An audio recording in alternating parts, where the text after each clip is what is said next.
Hello friends, welcome to this video. आज के इस वीडियो में फ्यूचर सिंपल या फ्यूचर इंडेफिनिट टेंस यानी सामान्य या अनिश्चित भविष्य काल के अफर्मेटिव सेंटेंस यानी सकारात्मक वाक्य के हिंदी वाक्य की पहचान करना, साथ ही अंग्रेजी वाक्य की पहचान करना और इंग्लिश सेंटेंस स्ट्रक्चर की मदद से सेंटेंस बनाना सीखेंगे। तो चलिए सबसे पहले हम फ्यूचर सिंपल और फ्यूचर इंडेफिनिट टेंस के अफर्मेटिव सेंटेंस यानी सकारात्मक वाक्य के हिंदी वाक्य की पहचान को समझते हैं। तो फ्यूचर सिंपल इंडेफिनिट टेंस के हिंदी वाक्य की पहचान में हम देखते हैं कि वाक्य के क्रिया के अंत में ग, गी या गे आदि अक्षर जुड़ा हुआ रहता है। उदाहरण जैसे मैं अंग्रेजी सीखूंगा, तो यहाँ पर हम देख सकते हैं क्रिया सीखना है और क्रिया के अंत में गा लगा हुआ है। अगला उदाहरण देखते हैं वह स्कूल आएगी, तो यहाँ पर भी हम देख सकते हैं कि क्रिया के अंत में गी लगा हुआ है। अगला उदाहरण देखते हैं हम अंग्रेजी बोलेंगे, तो यहाँ पर भी क्रिया बोलना है और क्रिया के अंत में गे लगा हुआ है।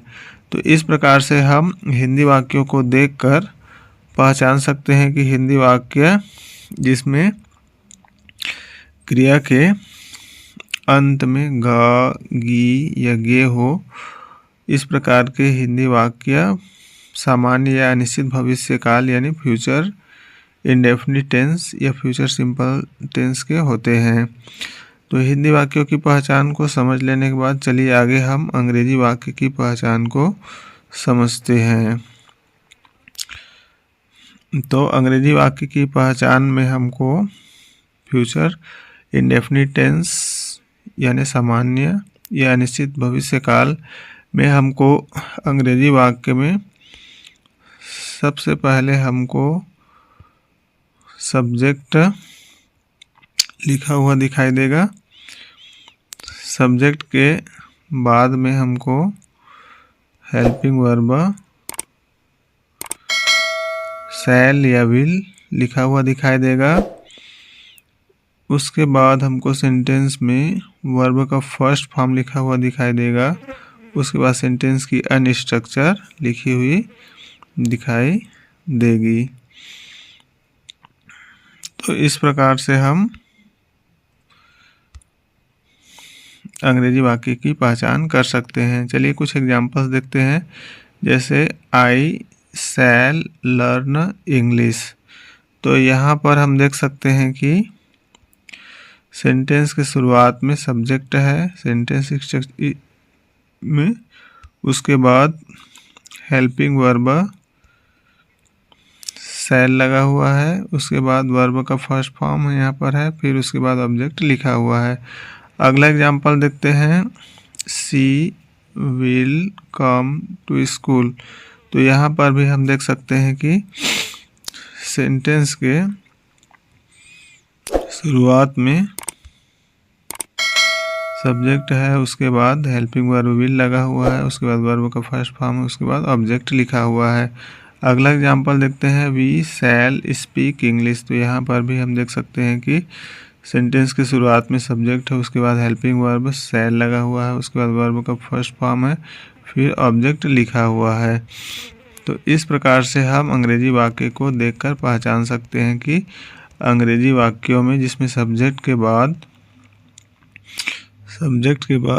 हेल्पिंग वर्ब शैल या विल लगा हो, उसके बाद वर्ब का फर्स्ट फॉर्म हो, तो इस प्रकार के सेंटेंस फ्यूचर इंडेफिनिट या फ्यूचर सिंपल टेंस के होते हैं। तो चलिए आगे हम फ्यूचर इंडेफिनिट टेंस के अफर्मेटिव सेंटेंस के इंग्लिश सेंटेंस की स्ट्रक्चर को समझते हैं। तो अंग्रेजी में वाक्य बनाने के लिए यानी सामान्य अनिश्चित भविष्य काल फ्यूचर इंडेफिनिट टेंस के इंग्लिश सेंटेंस स्ट्रक्चर देखते हैं। तो सबसे पहले हमको सेंटेंस में सब्जेक्ट लिखना होता है, उसके बाद हमको सेंटेंस में हेल्पिंग वर्ब शैल या विल में से कोई एक लगाना होता है, उसके बाद वर्ब का फर्स्ट फॉर्म लिखना होता है यानी क्रिया का पहला रूप, उसके बाद हमको सेंटेंस में विशेषता बताने वाला शब्द यानी एडजेक्टिव लिखना होता है यदि सेंटेंस में दिया हो तो। उसके बाद हमको ऑब्जेक्ट लिखना होता है। उसके बाद लास्ट में हमको अदर वर्ड यानी अन्य शब्द लिखना होता है। तो यहाँ पर हम ध्यान रखेंगे कि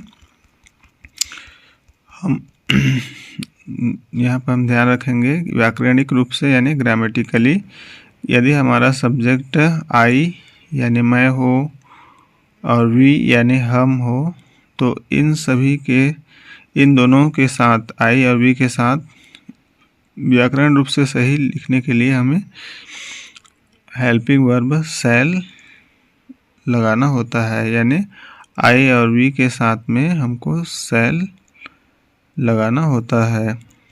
तथा यदि हमारा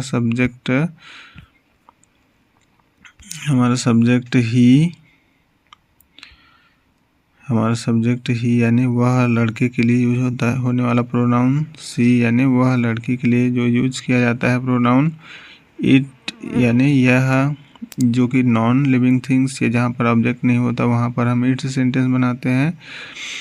और साथ ही हमको नेम यहाँ पर सिंगुलर या प्लूरल नाम एक वचन या बहुवचन हो, यू यानी तुम या आप और दे यानी वे, इन सभी सब्जेक्ट के साथ में हमको हेल्पिंग वर्ब विल लगाना होता है, यानी इन सभी के साथ में हेल्पिंग वर्ब विल लगता है।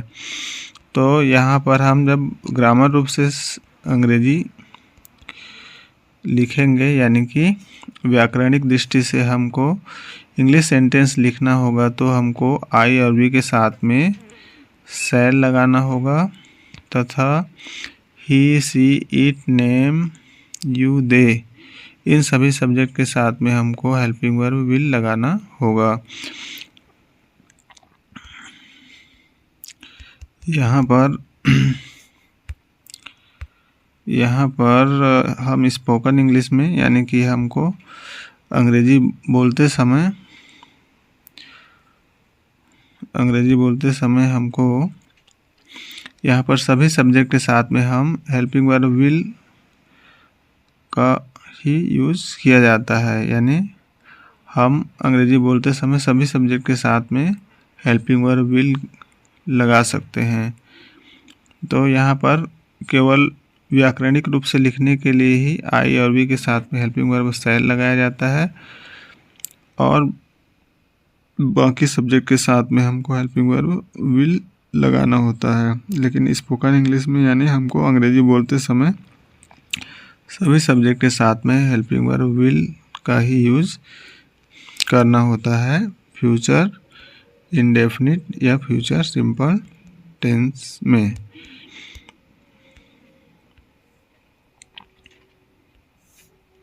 इस प्रकार से आज की वीडियो में हमने फ्यूचर सिंपल या इंडेफिनिट टेंस यानी सामान्य अनिश्चित भविष्य काल अफर्मेटिव सेंटेंस के हिंदी वाक्य की पहचान